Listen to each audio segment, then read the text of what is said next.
Masih ada waktu setengah jam untuk tanya jawab. Mudah-mudahan ini bisa bermanfaat untuk kita semuanya dan bisa kita amalkan. Mudah-mudahan Allah memberikan hidayah kepada kita dan memberikan istiqomah untuk terus melaksanakan ketaatan sampai kita diwafatkan oleh Allah Subhanahu wa taala. Ya, pertanyaan nggak mungkin semua dijawab. Ya. Tentunya yang bisa saya jawab, yang tidak wallahu a'lam bishawab.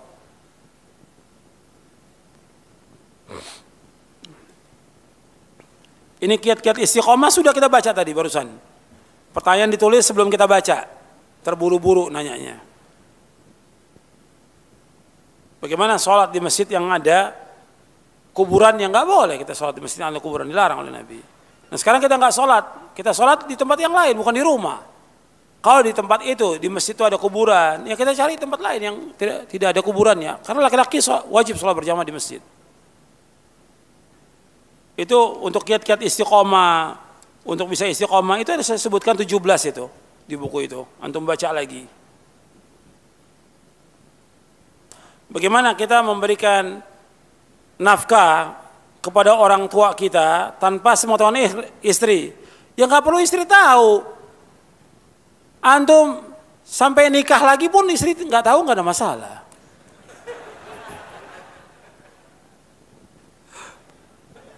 Kan nggak mesti tahu. Ini kadang-kadang semua apa yang dilakukan oleh suami istri harus tahu. Ini salah. Salah. Artinya ketika laki-laki ini dia wajib mencari nafkah. Dia wajib memberikan nafkah kepada istrinya dan juga kepada siapa? Kepada orang tuanya dan kepada anaknya. Kalau orang tuanya miskin, dia wajib untuk memberikan nafkah. Nggak mesti izin kepada istri, nggak mesti. Dan nggak perlu izin. Kalau perempuan harus izin kepada suami. Ketentuan syariatnya perempuan dia harus izin kepada suami. Jadi nggak boleh memberikan kecuali dengan izin suaminya. Kecuali kalau suami memberikan izin secara umum kepada dia, maka dia melakukannya. Jadi ini kadang-kadang salah ya seperti ini. Nafkah itu nggak mesti harus, nggak perlu izin. Ya seperti yang tadi saya sebutkan, umumnya sekarang dia punya istri 2, kan nggak perlu. Kepada istri yang pertama harus tahu, istri yang kedua harus tahu, enggak. Diberikan sesuai dengan kemampuannya dia. Bagaimana orang yang sering ngaji, nuntut ilmu, tapi amalnya sedikit. Ya dia berusaha untuk meningkatkan, yang tahu kan orang itu. Kita mungkin lihat amalnya hanya segitu, tapi kita memberikan semangat kepada orang itu. Dia harus introspeksi dirinya supaya meningkatkan. Kan kita berusaha dalam beramal ada peningkatan. Sebagaimana antum kerja ingin ada peningkatan. Gaji ingin meningkat. Tapi kalau ibadah ya itu aja pas-pasan aja. Kalau dunia ingin meningkat semuanya. Tapi kalau giliran akhirat ya maunya pas-pasan itu aja. Nggak boleh. Kita ilmu harus meningkat, amal kita harus meningkat, ibadah kita harus meningkat, ketaat kita harus meningkat, iman kita pun harus meningkat kepada Allah. Makanya tadi saya sebutkan, kalau kita nuntut ilmu, usahakan dari kita nuntut ilmu kita ngaji ini, tambah iman kita kepada Allah. Selesai kajian ini, tambah iman kita kepada Allah. Tambah taat kita kepada Allah. Dan mohon kepada Allah agar Allah menetapkan kita di atas Islam dan Sunnah. Dan Allah menetapkan kita di atas amal-amal soleh. Bagaimana kalau saya seorang janda dan saya kurang dalam masalah nafkah dan saya minta kepada saudara saya boleh atau tidak? Ya kalau kondisi terpaksa nggak masalah, karena dari saudara itu dia punya tanggung jawab kepada saudara perempuannya, saudara laki-laki dia punya tanggung jawab kepada saudara perempuannya, karena nggak ada yang memberikan nafkah, karena dia sebagai seorang janda, apalagi dia punya anak umpamanya, nggak ada yang memberikan nafkah, maka si laki-laki ini dia sebagai walinya saudaranya ini dia membantu memberikan nafkah kepada saudara yang perempuan. Karena dia nggak mungkin untuk mencari nafkah bergaul dengan laki-laki, duduk dengan laki-laki.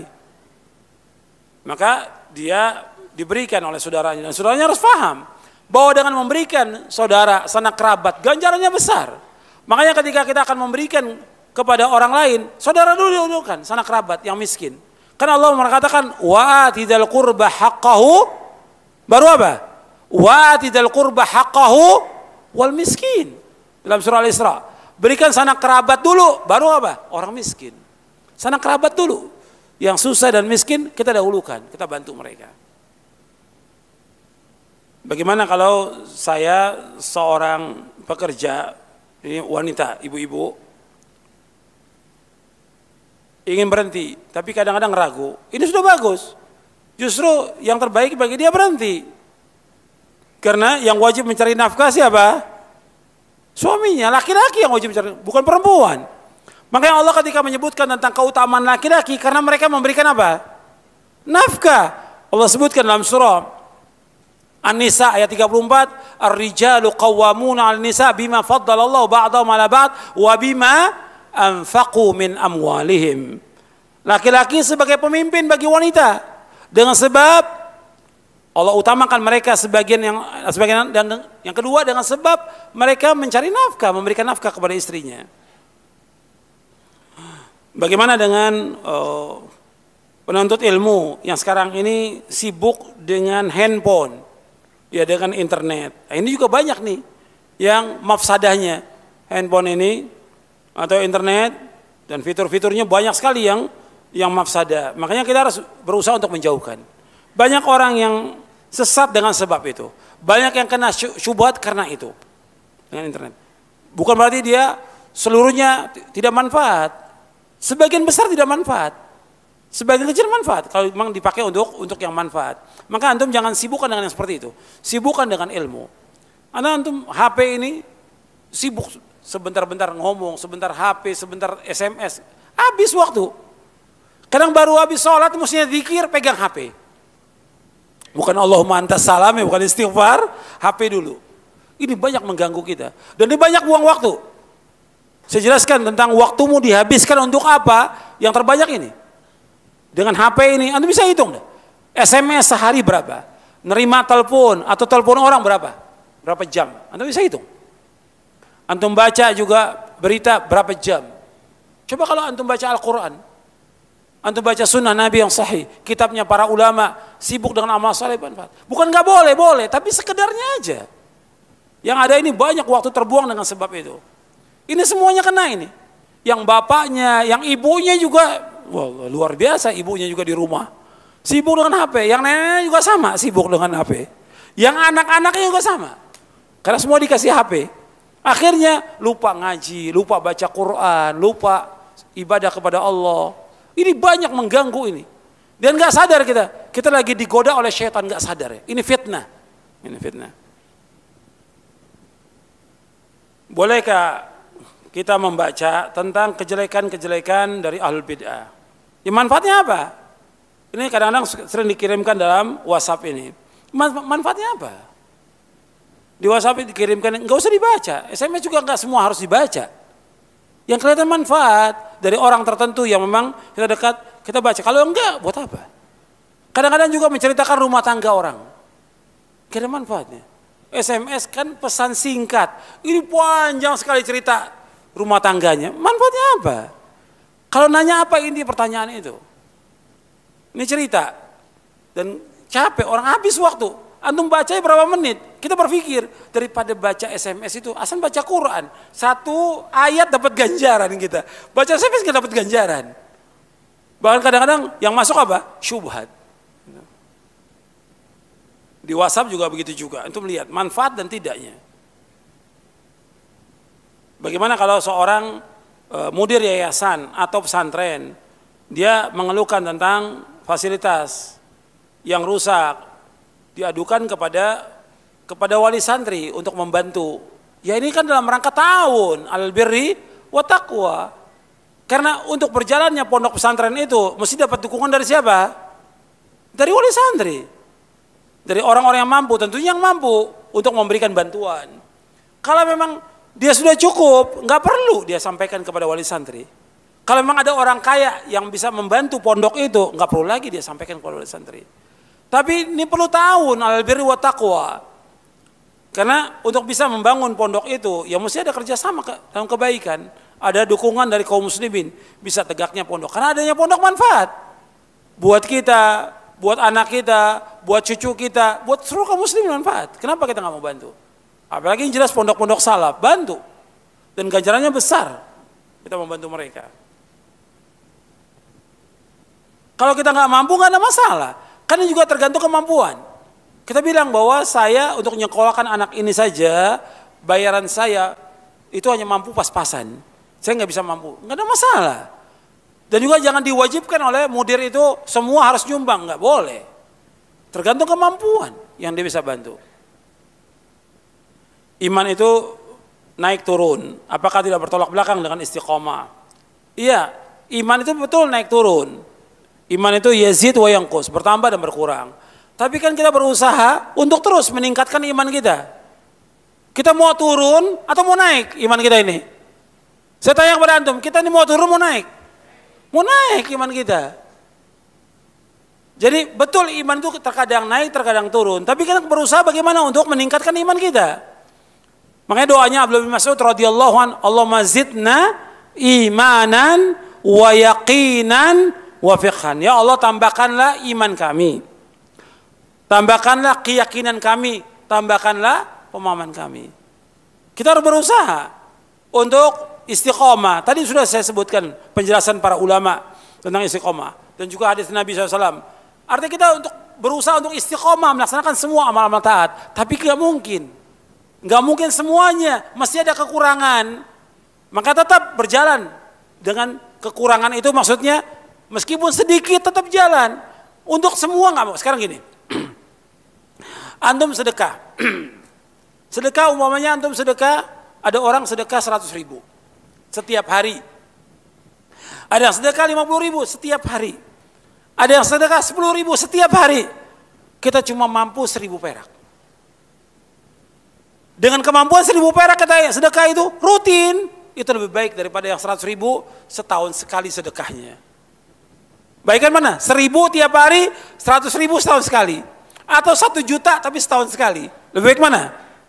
1.000. Makanya terus berusaha untuk sempurna yang banyak. Antum nggak mampu, tapi continue. Seperti sholat yang tadi saya sebutkan, sholat malam 11 rakaat, nggak semua orang mampu, tapi kita harus laksanakan meskipun nggak 11, 2 rakaat, tahajudnya, witirnya 3, tapi terus continue. Itu lebih baik daripada kita tidak sama sekali. Paham? Ya. Jadi tetap istiqomah meskipun dengan kemampuan kita yang terbatas. Yang paling penting kita dawam, continue dalam beramal. Yang dengan itu insya Allah iman kita akan naik. Maka jauhkan perbuatan dosa dan maksiat. Saya selalu kesulitan untuk menghafal surah-surah yang pendek dan juga hadis Nabi, menyebabkan saya ini futur. Terkadang saya berpikir, dosa apa yang saya lakukan? Ya memang kita harus berusaha untuk meninggalkan perbuatan dosa dan maksiat. Kan Imam Syafi'i pernah mengadukan kepada Waqi tentang jelek hafalannya. Imam Syafi'i sudah hafal Quran, sudah banyak ribuan bahkan puluhan ribu hadis Nabi yang dihafal oleh Imam Syafi'i. Tapi Imam Syafi'i rahimahullah pernah lupa sebagai manusia. Mengadukan, syakautu ila waqi'in su'a hifdzi fa arsyadani ila tarkil ma'asi wa'lam anna al-ilma nurun wa nurullah la yuhda lil 'asi. Aku mengadukan tentang jeleknya hafalanku kepada Imam Waqi bin Jarrah rahimahumullah. Kemudian Imam Syafi'i mengatakan kepadaku, tinggalkan perbuatan dosa dan maksiat. Karena ilmu itu cahaya, dan cahaya Allah nggak akan diberikan kepada orang yang berbuat dosa dan maksiat. Maka kita merenung, dosa apa yang kita lakukan. Ketika kita kena musibah juga demikian sama, kita merenung dosa apa yang kita lakukan. Bertaubat kepada Allah. Tapi terus berjuang, nggak boleh kita futur, nggak boleh malas. Seandainya kita belum mampu, terus ulangi. Kan satu ayat, di sini kan ada orang-orang yang hafid, guru-guru yang hafid yang ngajarkan Quran di sini, di Masjid Al-Barkah ini. Ya satu ayat antum ulangi sampai 50 kali. Satu ayat itu ulangi 50 kali. Atau sampai 70 kali. Hafal, baru masuk ayat yang kedua, ulangi lagi. Antum belum hafal surah yang pendek, Alhaakumut Takatsur. Belum hafal, susah ngapalinnya, ulangi sampai 70 kali Alhaakumut Takatsur. Selesai hafal, baru yang kedua. Yang kedua apa?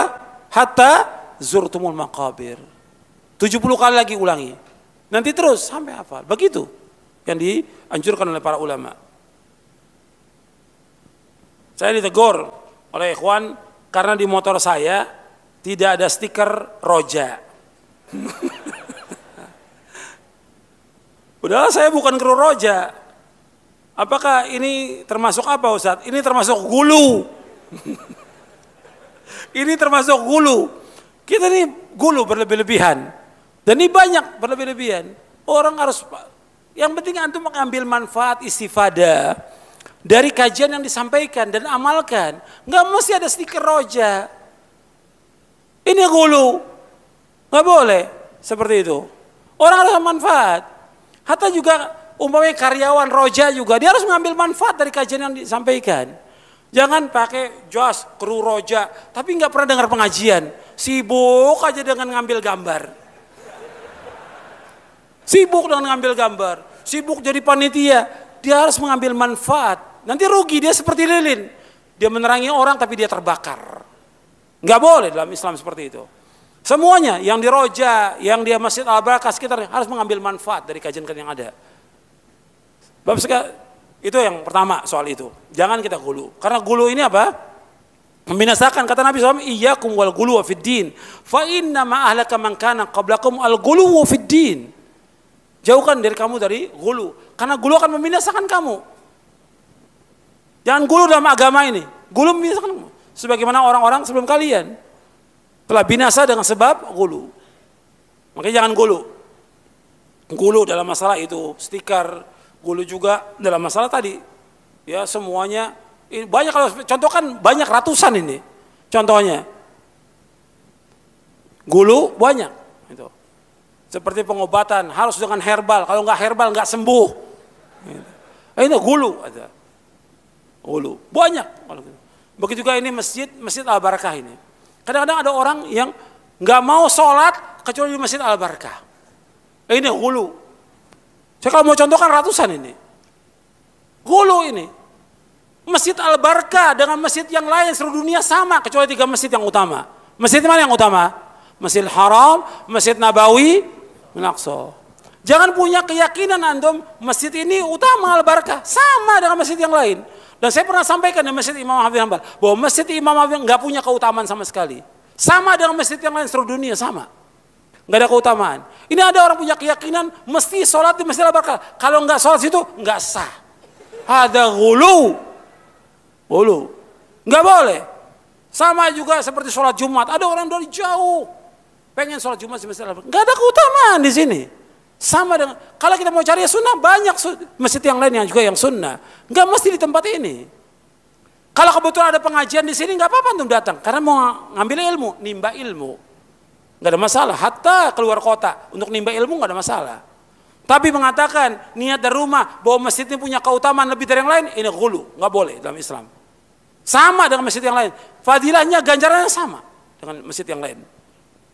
Jangan sampai ghulu kita. Kalau ghulu nanti bahaya kita. Jadi kita harus betul-betul, saya ulangi tadi, kita harus ngambil manfaat dari ilmu. Manfaat dari ilmu, semuanya. Dan juga saya ingatkan nih, semua yang ada sekitar roja ini banyak nih, di Tambung Tengah ini. Orang manfaatkan apa? Jual belinya, dagangnya. Yang dagang-dagang sekitar roja ini nggak ngaji pada. Yang penting dapat untung duit, tapi nggak dapat istifadah dari ilmu yang diajarkan. Rugi dia. Dunia nggak ada arti apa-apa. Tapi bagaimana kita tinggal di dekat roja bisa mengambil ilmu istifadah. Hatta antum tinggal di mana pun bisa mengambil istifadah dengan ilmu. Belajar talabul ilmi syar'i. Bagaimana kalau suami dia sangat semangat untuk dagang tapi nggak semangat untuk ngaji? Ini keluhan seorang istri ini. Mungkin banyak yang seperti ini. Kalau cari duitnya semangat, kalau ngajinya nggak semangat, banyak orang yang dekat aja kadang-kadang, dekat masjid yang ada pengajian nggak sampai. Saya pernah cerita di Masjidil Haram, itu orang-orang yang dekat Masjidil Haram itu kan banyak perdagangan. Di sekitar Haram itu kan banyak orang dagang.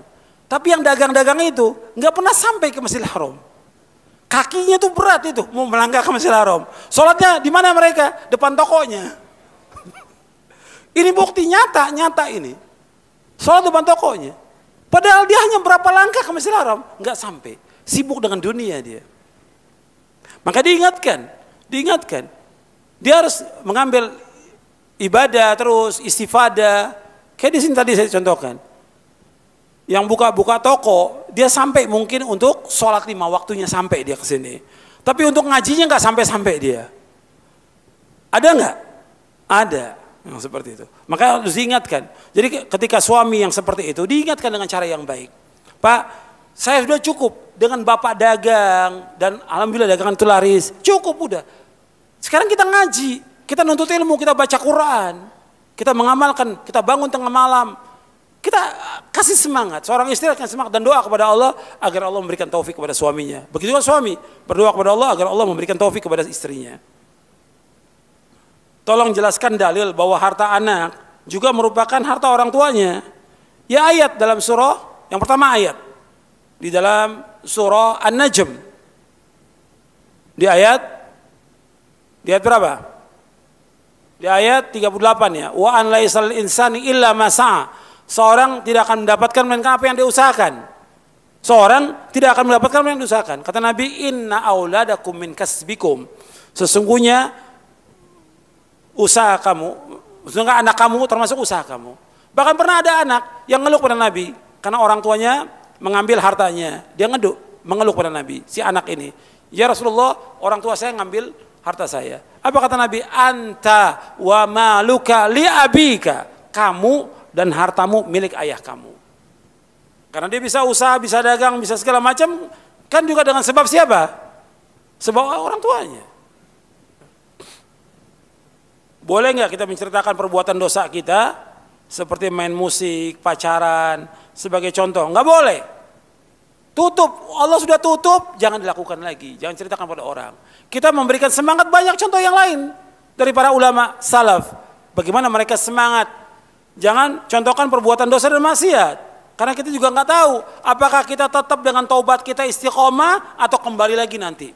Kita nggak tahu. Karena apa? Innamal amal bil khawatim. Amal tergantung akhirnya. Jangan ceritakan perbuatan dosa kita kepada orang, jangan.